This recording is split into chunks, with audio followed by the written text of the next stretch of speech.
大家好，我係三百佳，今集要介紹嘅產品就係 Sonos。喂，又係300，上集咪講咗咯喂，稍安毋躁先吓大家。眾所周知 ，Sonos 呢個品牌同其他品牌唔同嘅地方就係佢嘅模組化設計，每件產品都係能夠獨當一面，同埋互相配合。咁今集呢，就唔可以得佢一個玩嘅，我哋要揾埋其他朋友仔出嚟，包括 Sonos 最頂級嘅300 Sonos Arc 負責低音嘅10 Gen 3，形成咗一套我成日都建議要完整 Dolby Atmos 系統。如果你想300佳介紹更多同類型嘅影音資訊嘅話，就記得喺下面 comment like share。你哋做得越多， YouTube 嘅演算法就會將我嘅影片推送俾更多朋友仔認識。未訂閱嘅就梗係記得訂閱，同埋撳埋側邊嘅啷啷啊 ，follow 埋我 Facebook 同埋 IG 啊，有你嘅支持係我拍片嘅動力。有兩隻顏色嘅選擇，黑色同埋白色，可以按你個人嘅心水偏好去揀你嘅顏色。Sonos Arc 300走簡約路線，冇稜角嘅設計，十分之圓潤嘅。頂部面板播放暫停大細聲，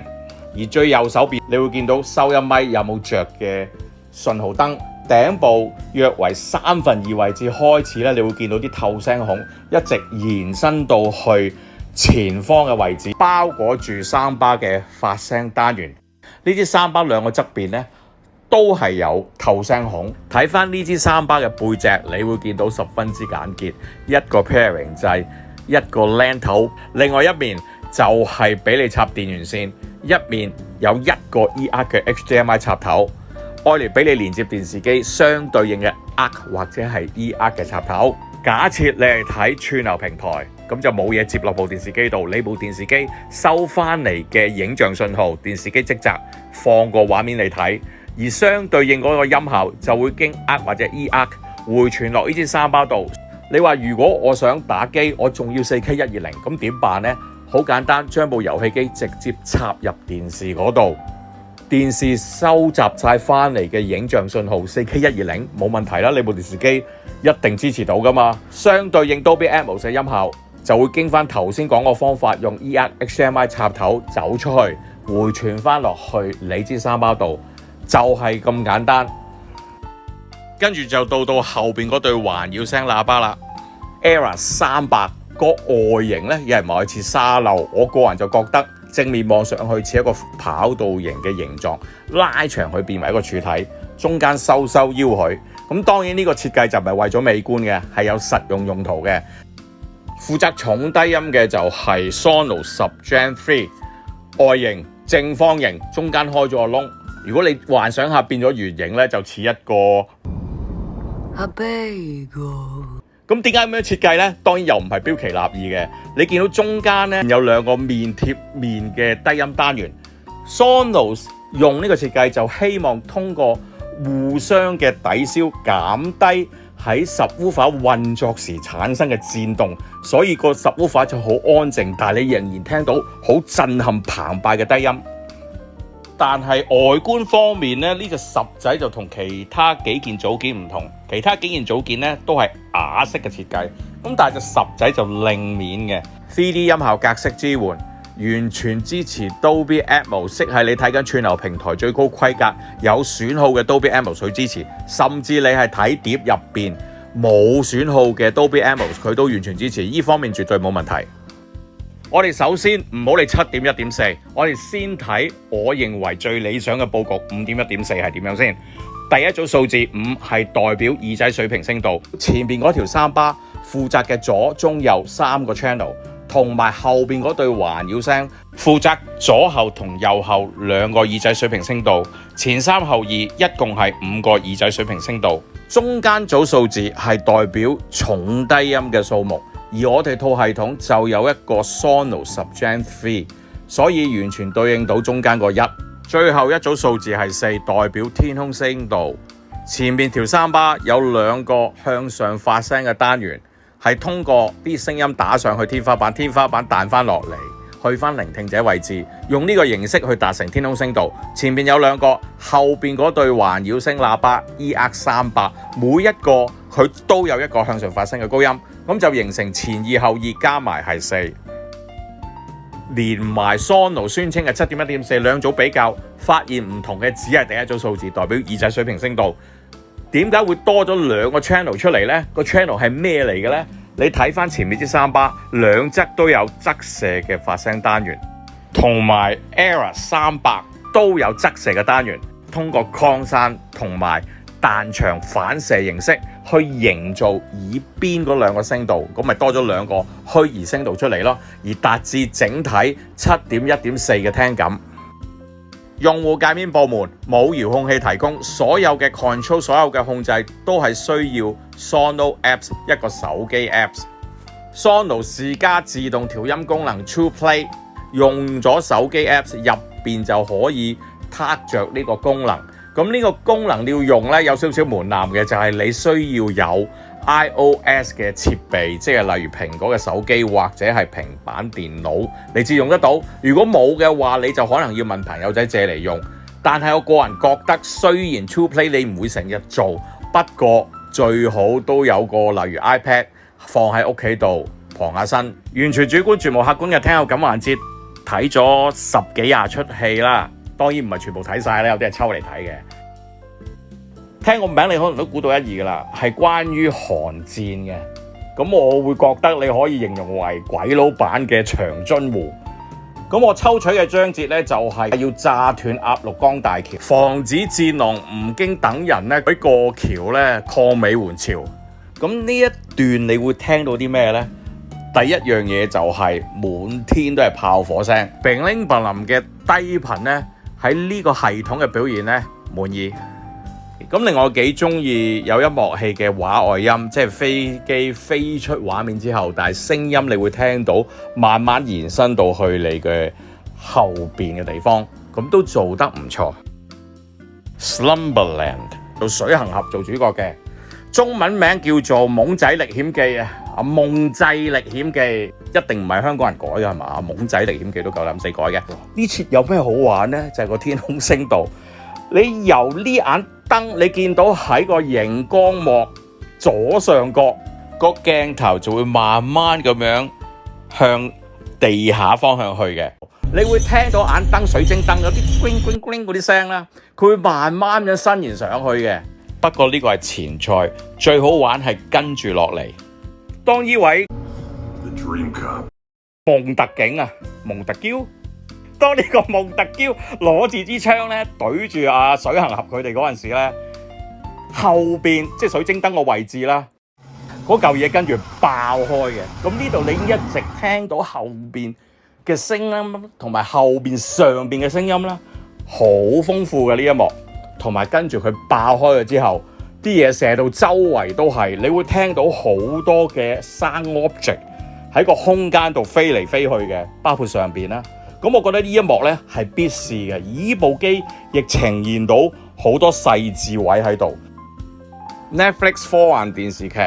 戲本身就麻麻地，但係啲聲效我個人覺得做得唔錯。咁你可以 skip 嚟睇啦，見到啲畫面幾 interesting，咪 click 落去聽下啲聲咯。我就揀選咗2個章節嘅第一季第1集 opening， 講緊外來有艘太空船嚟咗地球之後。咁嗰度會聽到太空船比較低沉嘅一啲聲音啦，同埋一啲環境聲嘅，個 sound mixing 做得唔錯。而呢部機呢，亦做到一個好良好嘅空間感、臨場感俾我。特別係後方嘅表現，例如艘太空船撞咗落表面之後呢，好多沙塵飛起，聽到啲聲音係前方一直湧到你後邊，跟住就見到好多水晶生出嚟啦嘅結晶嘅聲音啦，就一直向上伸延嘅，所以天空聲道佢都有利用到。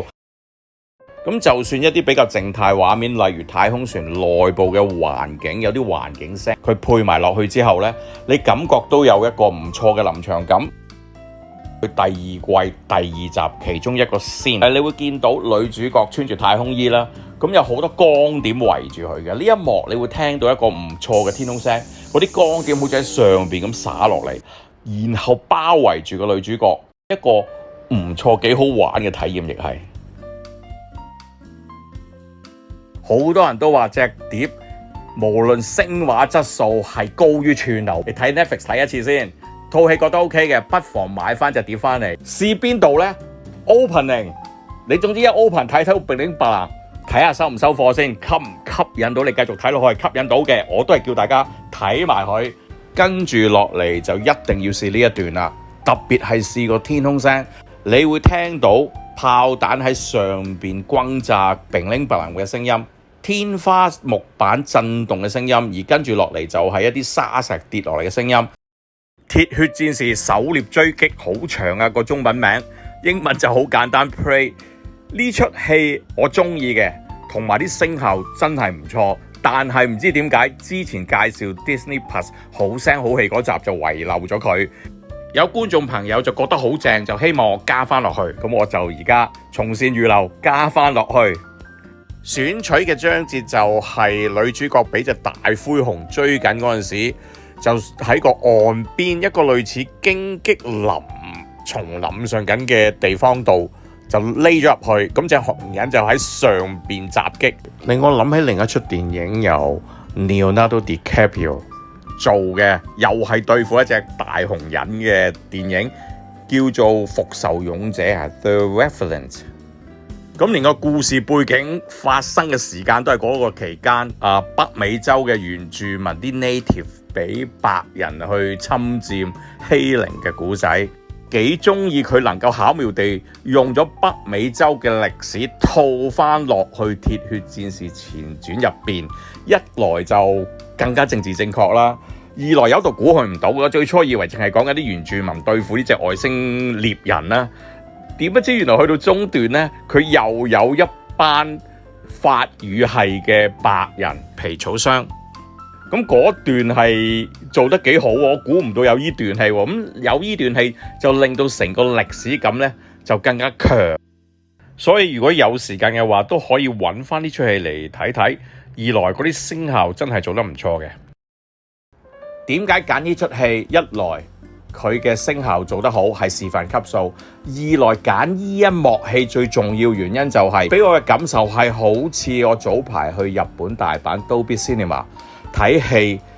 Atmos 個音效感覺，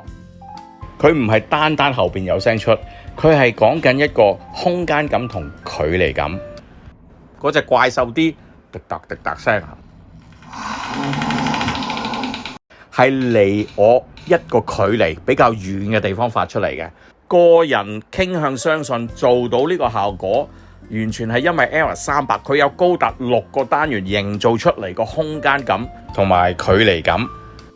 家庭影院表現我真係諗唔到太多挑剔佢嘅地方，但係佢嗰對後置環繞聲 Era 300咧擺位係有要求嘅。所以對 Era 300有興趣嘅朋友仔就要留意下呢個空間要求。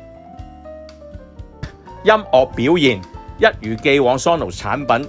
音樂表現我個人嚟講係滿意嘅。我相信大部分觀眾朋友 casual listener 聽係絕對唔會抗拒 Sonos 嘅聲音，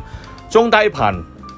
好聽 ，vocal 冇問題。其實放各類唔同音樂佢都拿捏得幾好，幾 balance 嘅。不過另外一個問題就係對一啲聽慣兩 channel 嘅朋友仔咧，如果喺個環繞聲格局下聽咧，佢哋可能唔係好太習慣啲聲音包住你。如果真係唔係咁慣嘅話，亦唔緊要。Sonos Apps 係提供咗較後置環繞聲嘅音量，佢仲分開咗睇戲嗰陣時同埋聽音樂嗰陣時嗰兩組嘅選擇，我幾中意呢個設計。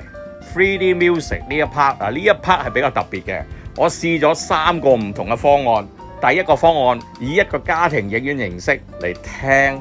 Dolby Atmos Music，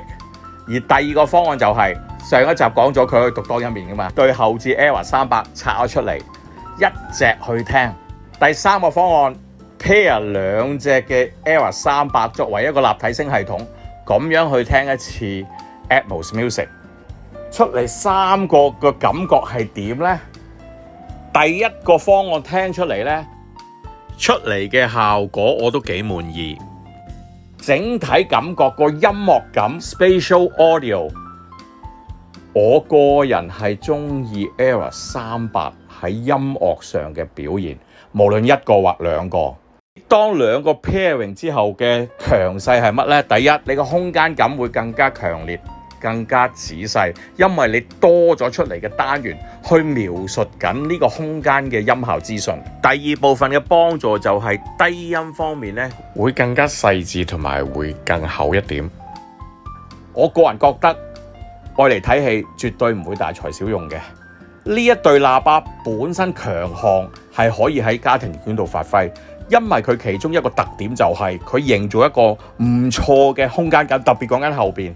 咁反而我覺得，如果以成套家庭影院愛嚟聽 3D music、Dolby Atmos 嘅 music 咧，後邊呢一對 Era 300咧就可能真係有啲大材小用啦。不過可能你都仍然覺得，喂唔係喎，我覺得攞成套家庭影院嘅形式去聽 Atmos music 都 OK 喎，唔使拆嚟拆去。咁冇問題嘅，我嘅節目宗旨都一如既往，都係聽你中意嘅聲音，買你自己認為好嘅聲音，唔係別人話俾你聽嘅好聲音。無論係我300街又好，其他 media 俾你嘅資訊